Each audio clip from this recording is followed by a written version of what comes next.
She's a gold digger. No, she's not a gold digger. Did you just call me a gold digger? Yes. I never got called a gold digger before. Richard Branson poured water on Mark Cuban's face. Why is it wet now? Right before going on the show, we already raised at a valuation that the sharks thought was too high. I ended up not taking that deal. Have you gotten tested for sleep apnea? I'm a thin, Asian woman, really young. I don't think I'll have sleep apnea. Because I got tested. I also have sleep apnea too. Hi, Andy. Hello, Yunha. How are you?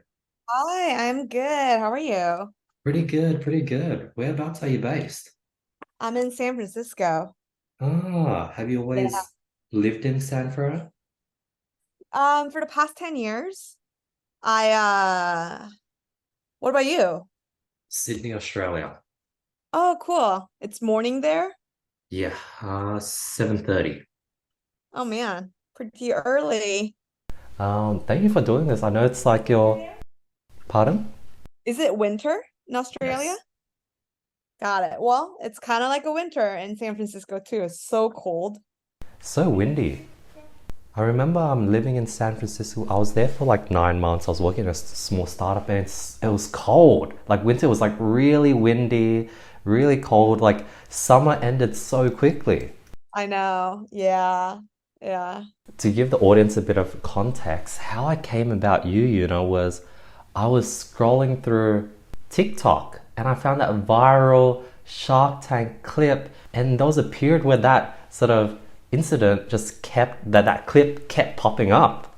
Oh, is that how you found me? Yeah, thank you so much for doing this, Yunha. I guess please give the audience like a bit of an intro of sort of who you are, a bit of your story, and then what you're currently focused on at the moment, and we'll go from there. All right, cool. Well, I'm Yunha Kim. I'm the founder and CEO of SleepReset. SleepReset is a company that I recently founded because I personally have insomnia. And I went through this whole journey of being on melatonin, on sleeping pills. And if you use these pills, you just feel super groggy the next morning. And it was just not the best way to live. So I signed up to go to a sleep clinic, and I was on a wait list for 6 months. And that's when I realized that there's not enough sleep doctors who can support this rise in demand for insomnia program. So that's how we ended up working with some of the doctors at the Stanford Sleep Clinic and some of these other top universities to basically digitize what they do at the clinic to provide immediate access to people with insomnia or insomnia symptoms. So that's what Sleep Reset is. The program is delivered through an app, and you will have a sleep coach that's dedicated to you to help you personalize your experience.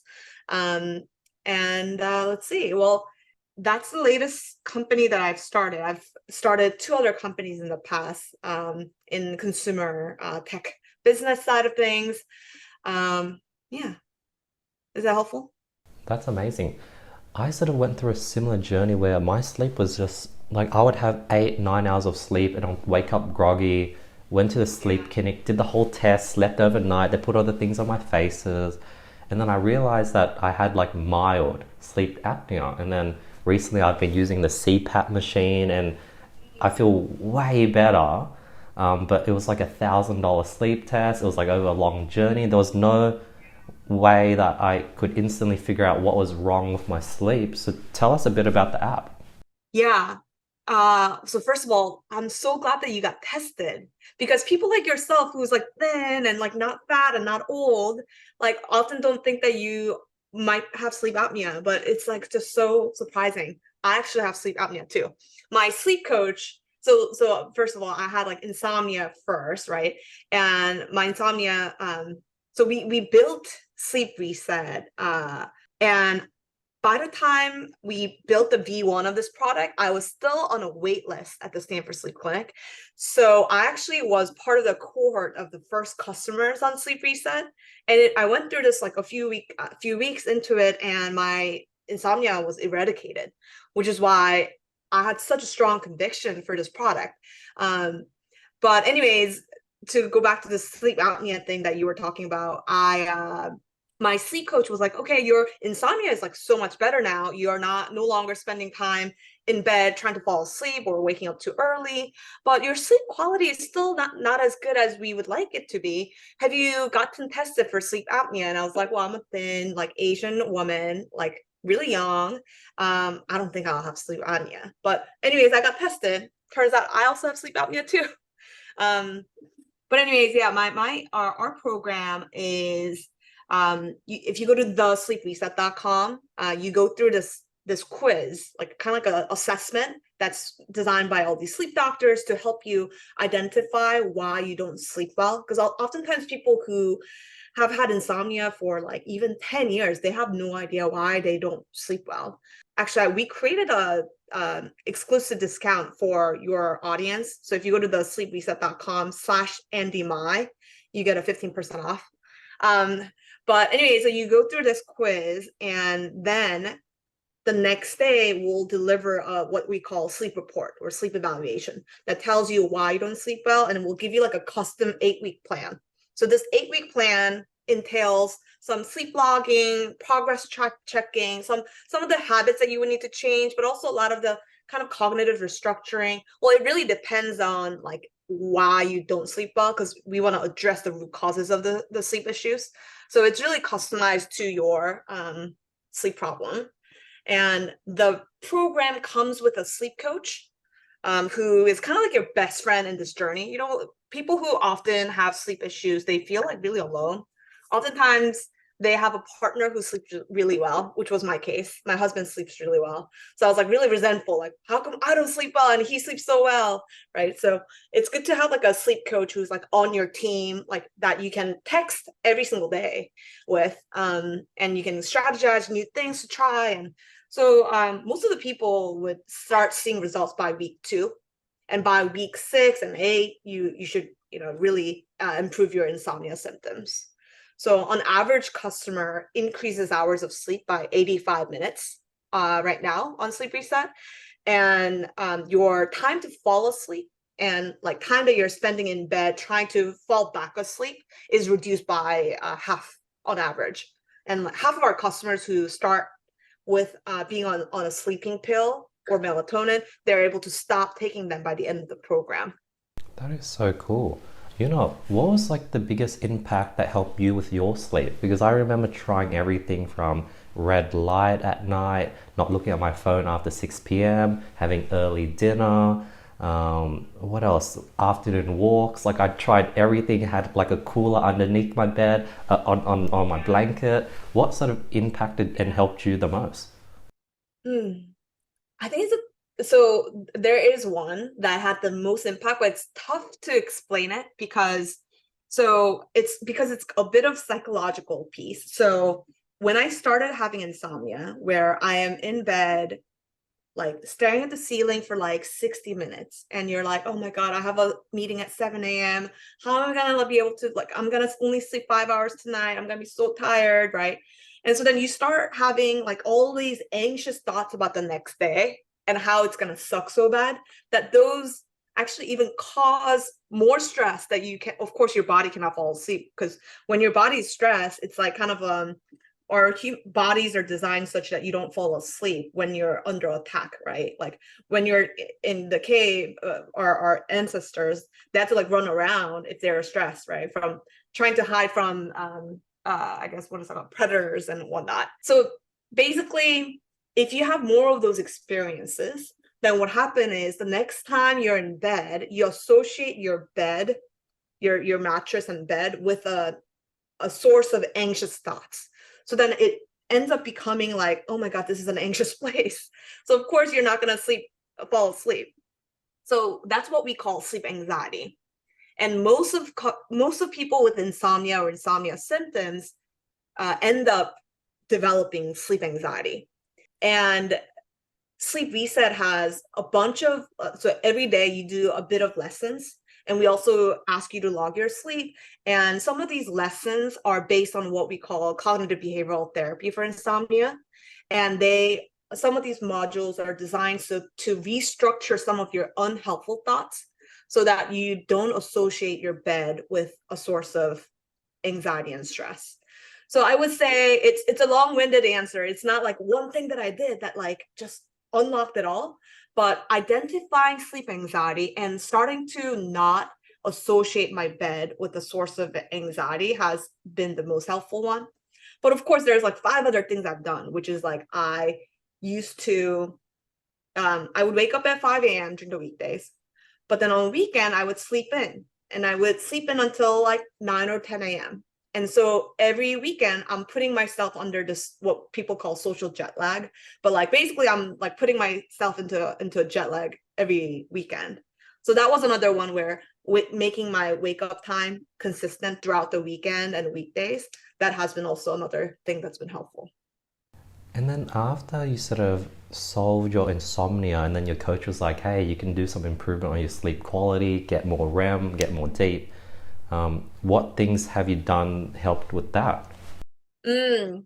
So yeah, improving in terms of like our program is designed so that we like first put out the biggest fire, which is like you're spending 80 minutes every night trying to fall asleep, right? So like once that fire is out, then we focus on, okay, like you are sleeping X many hours now. Let's try to make that the quality sleep, and make sure so that you can feel really well rested in the morning. So for me, part of them was like I was always having dinner within 3 hours of my bedtime.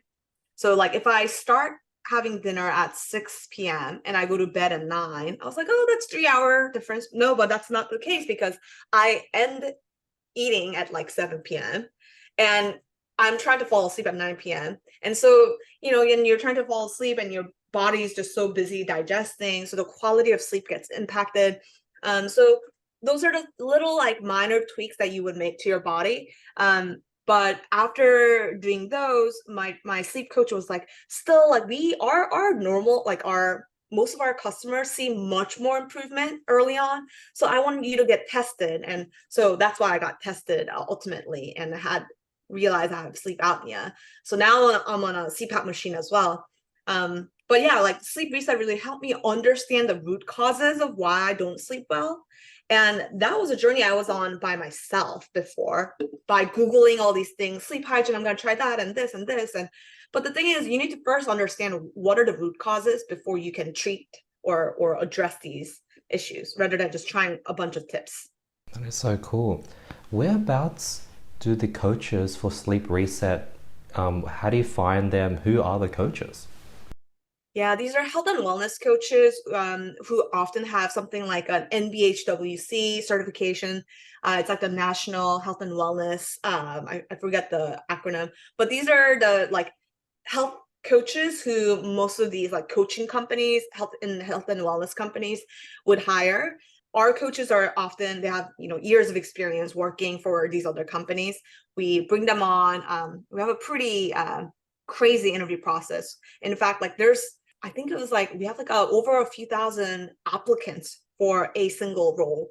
So we go through this process and then we also train them internally with our own sleep reset, sleep science and our approach.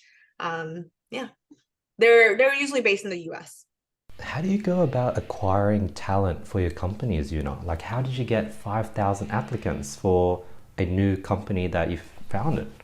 Well, I would like to get some credit for that, but there's nothing that we really did except for I think there's just like a lot of health and wellness coaches that have been kind of coming into the market, especially with the booming of like telemedicine and coaching. So a lot more people have been trained in that, but also there isn't a company that has like nailed sleep coaching yet, right? So we're in the kind of like driver's seat of like, let's figure out what does the best sleep coaching look like. So a lot of people get excited about that opportunity because there are coaching for, let's say, nutrition, coaching for weight loss, but for coaching for sleep, it's like a nascent category. And sleep is so fundamental to somebody's quality of life. So a lot of people join for the mission. Is the tech health space sort of, you have an idea, you pitch it to a bunch of investors, you get funding, then you use that to build out the development team, build out the product, create an MVP, and then you start trying to get clients, and within the first maybe even 5 years, you're sort of not cash flow positive, you're just sort of burning through the investment funds, and eventually you get to a point where it's sort of, you're breaking even and you're starting to go cash flow positive. Is that usually the process? I think you nailed it. But the minor things, like for me, we built an MVP before getting funding.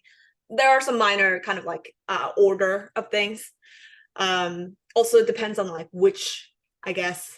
I think we're in like a version 3 of startup world where like even 5 years ago, you just get a lot more. If you have a lot of users and your revenue is awesome, then you're all good. But no, we're in like a different generation now where it's not about the revenue and growth only. It's about the contribution margin or the profitability of your business. Yeah. So it depends on the seasonality, I think. And then, do you still work on like Simple Habits in your previous app? Did you exit? What happened with your previous companies, Yeah. So we sold Simple Habit so that we can double down on SleepReset. So it's a funny story, but basically when we started building SleepReset at Simple Habit, it initially started off because we had over 7 million customers that were using our Simple Habit meditation app. And the number one reason why they were using our product was because they had hard time falling asleep. So we started talking to these customers and they're like, well, I'm using melatonin, sleeping pills, and I don't like feeling groggy. And, I don't have any other solution. So I'm just using this meditation app. So we're like, wow, this is so interesting how there's like no other solutions for insomnia. And then 2020 hit and I personally started struggling with insomnia. And at my company, we were trying to figure out, okay, how can we like help people with insomnia better? And I guess I kind of like locked out in that I personally had that problem to be able to like understand this, like what is the best solution for it. So we ended up building SleepReset while like at Simple Habit. But after I went through the first kind of cohort of our program at SleepReset and how it eradicated my insomnia, I had such a strong conviction for our product that, I was like, this is the future of our company. We're going to, everyone drop what we're doing. We're going to all focus on SleepReset now. And so that kind of transition happened a couple of years ago. And along that journey, we decided to sell Simple Habit. So all of our team right now is focused on SleepReset. How did you go about, like when you had the idea to go all in on SleepReset, how do you go about selling your company? Was it like a private equity? Did you just put it up on the market? Like, how do you go about selling a company? Well, oftentimes if you're running a company, you usually get like inbound interest, right? And from other acquirers. And I'm a huge believer of focus. So I don't just like hop on those calls unless I like am interested in selling. So then I started hopping on those calls. And then I realized, okay, there's enough interest. I'm going to run a process. And once you decide to run a process, not only do you talk to those people who are, interested in like inbound interest, but also start reaching out to those who you think might be a good strategic buyers for the company. And you start putting them on basically a process to bid. Did Richard Branson, did any of the Shark Tank members end up investing in Simple Habits? No, because I think we got a couple offers for a lower valuation and on the episode. But the thing is, like, right before going on the show, we already raised at a valuation that the sharks thought was too high. So I just had to like it would be unfair of me to give a different valuation to those sharks when I just gave certain valuation to my other investors. So I ended up not taking that deal. And then did that choice end up being the right choice? Like, did your company end up being valued much higher when you sold it? Well, I cannot disclose our valuation because I'm under NDA and whatnot. Being on the show was a great thing for the company, I would say.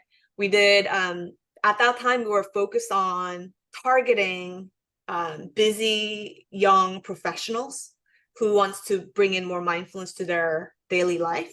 But being on Shark Tank, and actually I think we were in season premiere, so we got a lot of exposure to different types of demographic, people in the Midwest and like maybe older demographic. And that allowed us to start getting a lot more word of mouth amongst like a net new segment of customers that we didn't even imagine. What was your reaction when like Mark Cuban started like calling you out, calling you like a gold digger? Like it must have been really sort of intimidating. It's like five sharks and you're just there on your own. How did you feel? Yeah. Yeah, I never got called a gold digger before, so it was a surprise.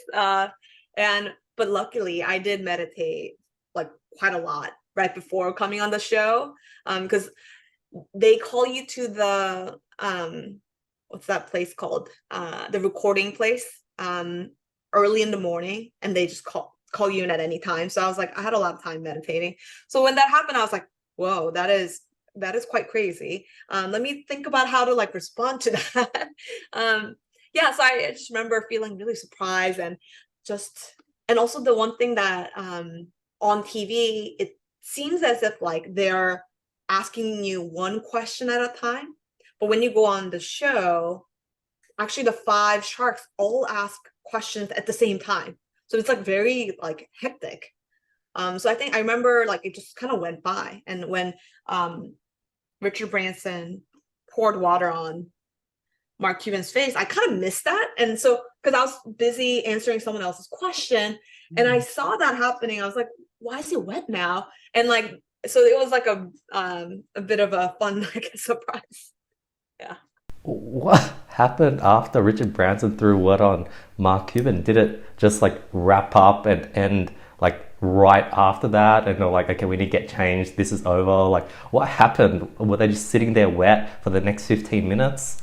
I think it continued, but like there was definitely tension that I was like, oh my God, goodness, like how am I gonna continue this? But I think there were more, yeah, it did continue. But I remember after my segment was done, they had to take a longer break to dry and all that. Yeah. Wow, what a cool experience. How did you go about getting on Shark Tanks? Like, how do startups, or what advice do you have for, founders that want to get on Shark Tank or get exposure? For me, I remember that month or that year when the producers at Shark Tank reached out to me. I was on Forbes 30 under 30 list. And so I think they saw me there and they reached out to us. But if I'm an entrepreneur and I want to get on Shark Tank, I would look up producers of Shark Tank on LinkedIn and I would probably cold email them. That's a good advice. How about getting on Forbes? What's your advice for founders to get on Forbes? You mean Forbes 30 under 30? That, and just even, I've seen, a lot of sort of founders, they have those like spotlight sort of articles as well, like either. It's like part of PR. If you have announcements or a story that you want to tell, then you can pitch reporters or journalists who work at Forbes. So for example, recently we were on Forbes, I think it was last month or so. We've been on Forbes quite a few times with SleepReset. One time was when I decided to sell Simple Habit and really focus on SleepReset. So that was like one article about that. Other time was, we had a research paper that came out that showed that on average customer increases hours of sleep by 85 minutes, which makes it the only clinically proven digital solution that increases sleep by that much. In fact, even Ambien, which is like a strong sleep drug, can only increase hours of sleep by 30 minutes max. And melatonin doesn't even increase by anything because melatonin only changes the onset of sleep. So anyways, when you have like stories like that is significant or interesting, then you can pitch an editor or a writer, and then they may write about it. Since you're like a big sort of fan of being focused, what's your advice for like balancing things? Because like as a business owner, you're balancing things between like filming content, marketing, PR, doing outreach for potential stories, the product, listening to customers. So there's so many different things that you can do.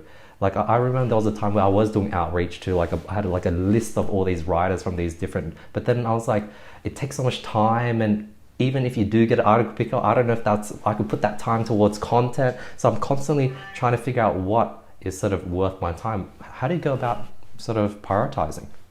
So every Friday I have a template that I go through. It's called Yunha's private review. And it's a Google Doc, and I like create my own Friday private review. And it's the template had a few questions. One is, what is my goal right now? As in, like, what does your success look like, right? If your success looks like this much revenue, or maybe getting your contribution margin to this or that, or getting this many, I don't know, being on Forbes, let's say, then the second question is, what is the biggest bottleneck for you to be able to accomplish that goal? So then you answer the question, okay, if I'm trying to get my revenue up to this much, but in order to do that, I need to get my contribution up to this much. And then you keep on asking the whys. So I think there's like a framework, like 5 whys, right? Like, what is the bottleneck behind this? Like, why are you not able to accomplish this goal? Why not? Like, and why not? You keep on asking the whys behind it. Then you get to, oh, the reason I can't accomplish this goal is because of, I don't know, because the reporter is not answering my call, right?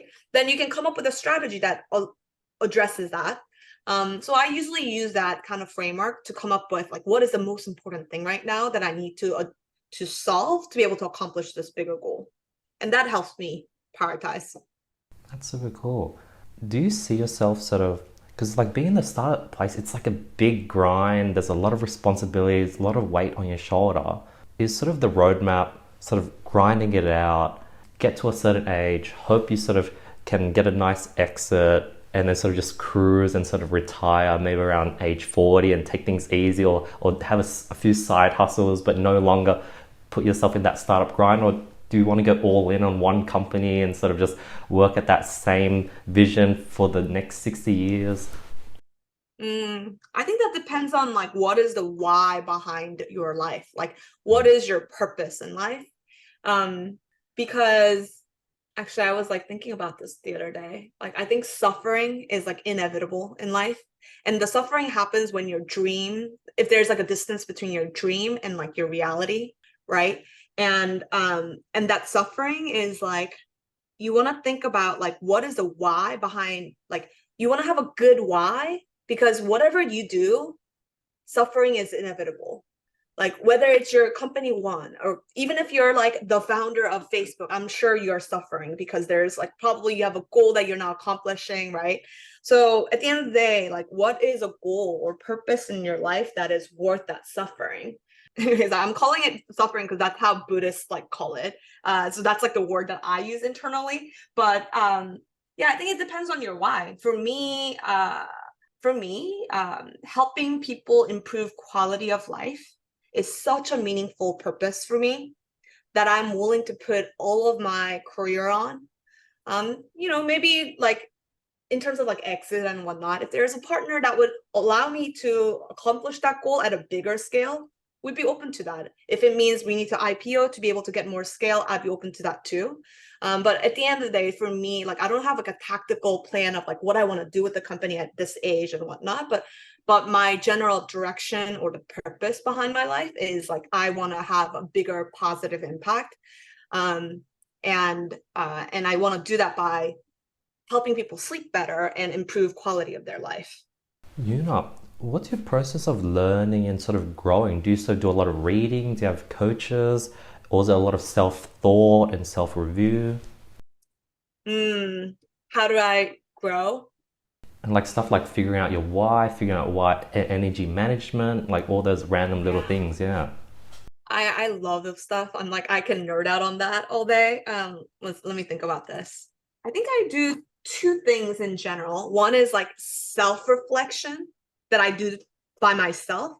And then sometimes when you are just thinking about it by yourself, you may not be seeing a bigger thing. So bringing in someone else's point of view to help me kind of like mirror me and show me what I'm missing is the other one. So to be more tactical for the self-reflection piece, I do, the Friday private review is one that I do. But every morning I have also a template. Like every day when I come to my computer, I start off with like, what are the 3 things I'm grateful for?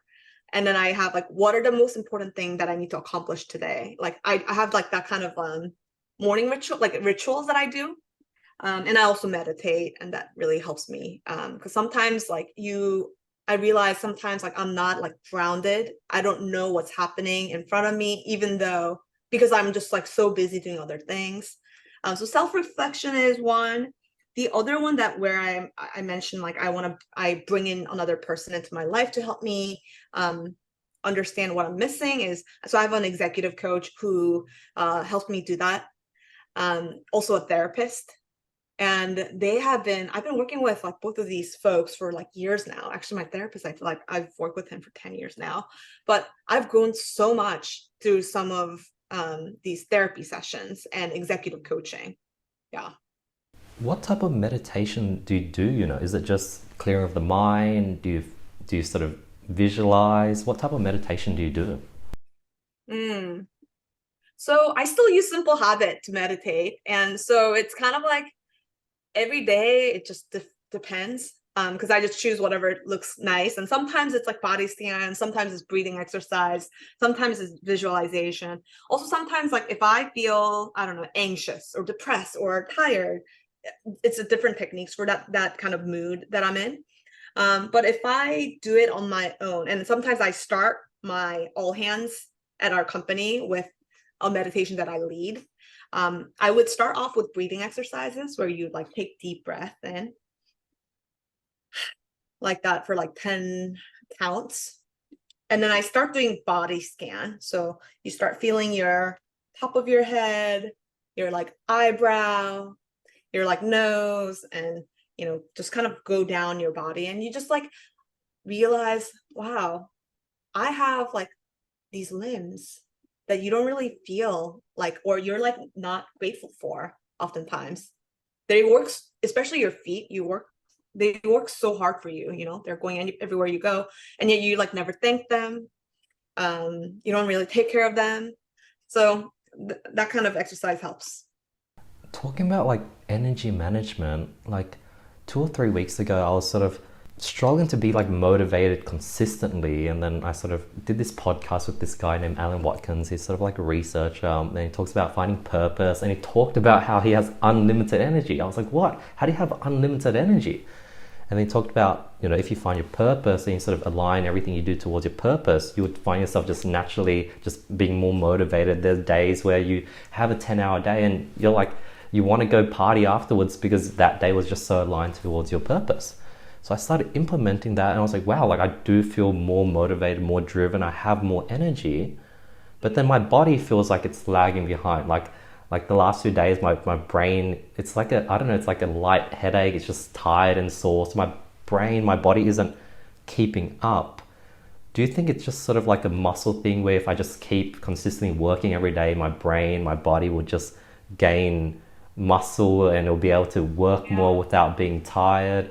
Or do you think humans have limits? Wow, that's an interesting one. I want to try out listening to this guy actually to see if it's true.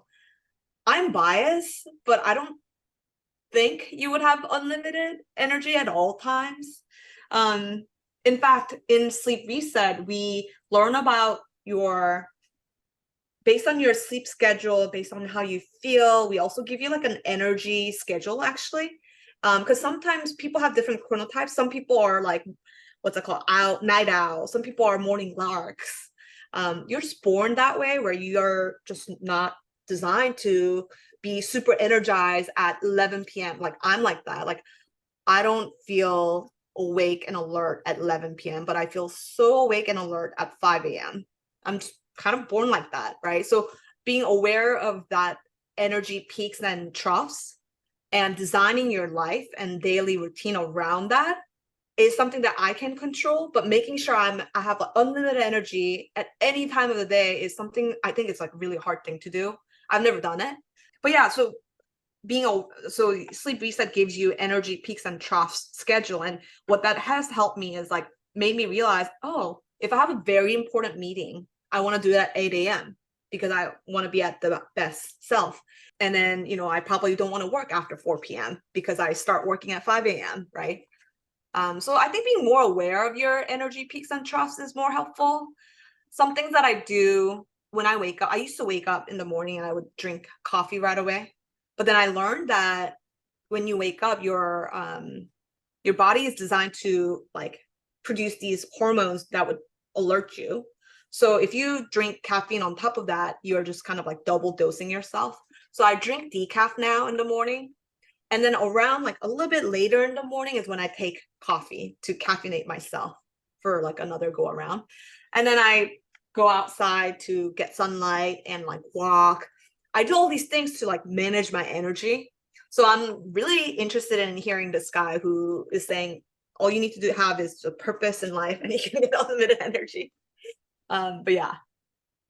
How did you find that 5 a.m. was best suited for you? Is there a way to figure out if you had night owl or morning lark? Yeah. In SleepReset, there's like we have a module around your like finding out your chronotypes that way. It will ask you a bunch of questions, and based on that, we would like make a recommendation. What's your thoughts on AI, So like I have like an educational company and we sort of give students reports or we give them customized sort of game plans. But recently we've been like, even for the sales process, we sort of utilize all the answers, all the information we've been collecting, because we probably ask them like 30 questions over, 40 days, and we build up that rapport. And then we can then put all those answers into Chat GPT and give them personalized book recommendations, mindset game plans. What's your thoughts on AI? Wow, that's cool. Well, AI, what is my thought on AI? Because the reason why that came to thought was you were talking about how when people use sleep reset, like they sort of go through a survey, they answer a lot of questions, and then you give them customized reports. And that's why then I wrote down what's your thoughts on AI. Got it. We currently don't use AI to customize your report. We do have more human components in it. Like we actually have like a live human sleep coaches that are working on it. I think leveraging AI to make those human components or human parts of the services even more productive and efficient is cool. At least in my world, like I don't think AI is there to just replace the human piece right away. Did you come from like a technical development background, No, I studied economics in college, and my first job out of college was in investment banking. Even when I started my first company, I had no idea that I was starting a tech company, actually. That was like how oblivious I was. And how do you, like, for example, we have like a online education platform and I don't have a technical background, and like it's sort of a bit hard. Like I feel like it took us, a year and a half to get 90% there. And then it's a year and a half and we're still trying to fix all the bugs for the last 10%. I'm like, what's happening? And then recently I implemented, daily sort of 5 minute sort of quick meetings just to talk to the developers every single day. And that's helped. But what are your advice for sort of people building tech companies without a technical sort of background? Interesting. So my answer may not be very satisfying, but I like for anything that I'm not good at, I find the right partners to work with that I can trust, that are awesome at it, who I can just completely kind of trust them to do their magic. So our head of engineering I've worked with for 6-7 years now, and he deals with all these things. And my previous company, I had also another partner named Kaushik, and he dealt with all of these things. And so I have this philosophy that you really want to leverage your strength rather than trying to like, in a startup world, you don't have enough time to develop your areas of development so fast that it becomes your main job, right? Like instead of me learning up on how to code and learning how to like fix bugs with other engineers, like let me just do what I am really good at and then like let other people shine and do their own magic. What's your process of attracting and finding a CTO?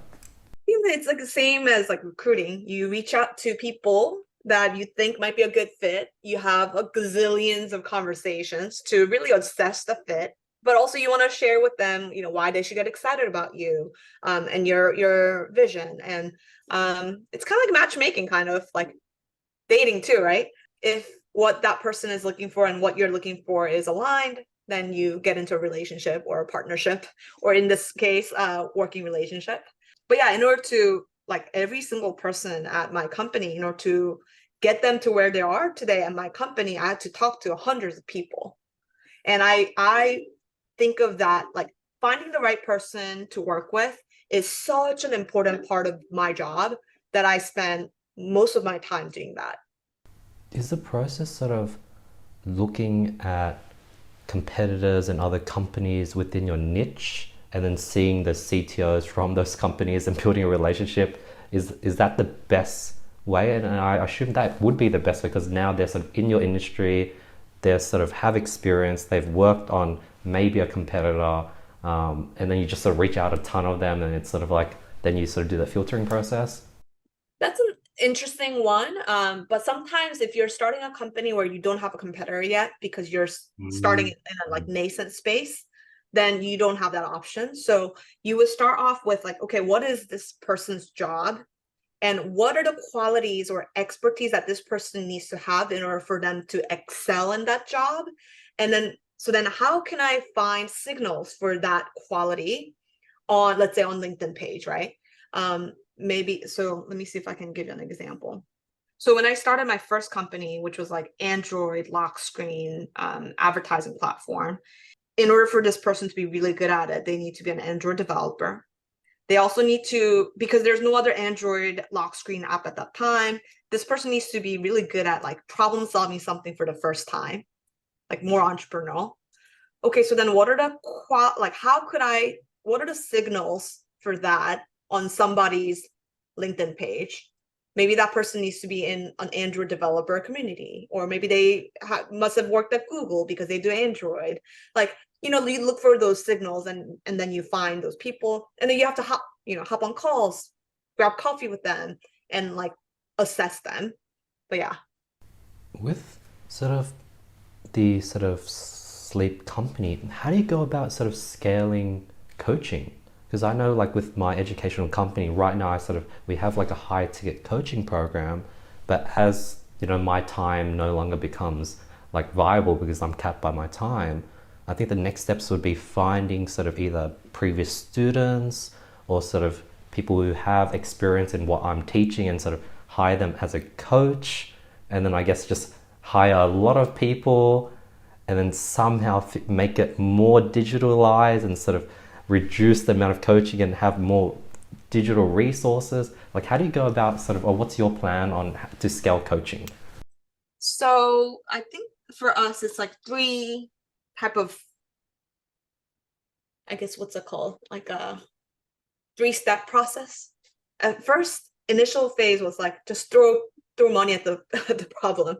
Just hire more people. Hopefully the coaches can like handle all this volume. That's number one. Number two is once you start realizing, okay, this product actually has some legs to it, it's gonna work. That's when you start creating a playbook.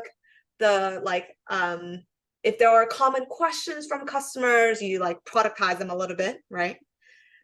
We have an internal like resources for our coaches to go to for Q&A and things like that. So they would go into a Google spreadsheet and like search for the question of like, what happens if I am taking a nap? Like, would that impact the sleep?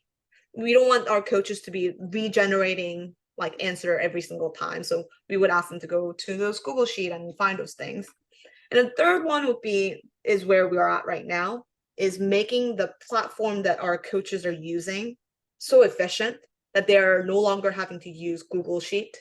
I imagine there will be more and more and more. But yeah, like kind of you learn how to crawl and then walk and then like run and then like a sprint, right? One step process. How do you handle the stress of like having a burn rate? You know how much cash you have, you see the negative delta, you do the numbers, damn, we have 6 months left of cash if we're burning and having a negative delta at this rate. But then 6 months is a long time and something would work out. So how do you balance between sort of rushing to try to make things work, but at the same time knowing that, hey, this is a lot of time and things might be different in 3 months' time and I can't stress now? Yeah, because when you're burning money, if you think like that, then you're going to be always stressed, right? Because like, as long as you're burning money, you're going to be always stressed. And that actually hinders your ability to do things well, because when you're under stress, your amygdala is like, is in control of your cognitive thinking, and it doesn't allow you to be more creative. So what I've learned to do over time is I think backwards of, okay, in order for me to raise money, it's going to take me 6 months. For me to be able to raise the next round, it's going to take me 12 months for me to go get to that next level. That means I need X months of runway at any given time. So then if you start planning out that way, then, okay, I only have, let's say, 18 months of runway, but it's fine because I have a plan. So then it reduces my stress level. But having 6 months of runway would be very stressful. I love how you're sort of very sort of logical and you're very system sort of minded. And I also love your framework of sort of like pausing, thinking about the question, and then giving it. It's like that's what Elon Musk does. In an interview? Yeah, he pauses a lot. And that's sort of the instant thing that like I think he's known. People like think he's like even Mark Zuckerberg sometimes will just pause, think about it, and give an answer. And that's something you sort of, I guess, naturally do, given that you're surprised, like you maybe just naturally do that. Yeah. I always thought this because I can't think on feet on my feet. I have to like think about it, like kind of like structure my answers and so that I can give you really what I like think. Yeah. Instead of trying to react in the moment. Where can people find more about what you're working on? I know we'll give them the link with the 15% discount for our audience, so thank you for that. But where can our audience just follow you and learn more about what your company, where are the best socials, etc.? So you can follow our website, thesleepreset.com. You can also follow Instagram or LinkedIn. So SleepReset on LinkedIn. Instagram handle, I believe, is SleepReset. And if you want to follow me personally, it'll be my LinkedIn, Yunha Kim on LinkedIn, and also Yunha J Kim on Instagram. I think that's the handle. People are like surprised that I don't know my handle. I'll get my team to make sure we'll check it out. We'll link it in the description. We'll link the correct one. You might have got it correct. But yeah, thank you so much for your time today. I learned so much. This is so fun. You're so switched on. We went through so many questions back to back, and you have such a broad knowledge, and you're definitely sort of in the dirt, in the weeds, doing everything, and sort of like a true startup sort of grinder. You're sort of in the dirt doing things, and I could definitely feel that. And I love how sort of systems oriented you are, but then at the same time you sort of do a lot of focus on the EQ side of things, really trying to be self-conscious of how you feel, being aware of sort of the ups, the downs, and it's cool. Yeah, thank you. Thank you. I've come to, like, over the years of running different types of startups, I've realized that taking care of myself is a big part of my job, so that I can show up with my best self to work, because that is one of the weapons I've got, right? Myself. So yeah, and I think what it is it's sort of, you have that sort of logical aspect of you, but you also have that sort of more like spiritual sort of Buddhism, suffering, figuring out your why, and looking after yourself, and it's like this cool sort of duality. Thank you. It was fun. Yeah, you asked really good questions. Thank you, Yunha. So guys, if you made it this far, thank you so much for your time. I really appreciate it. I hope you guys got some value from today's episode, and I'll see you guys next week. Peace.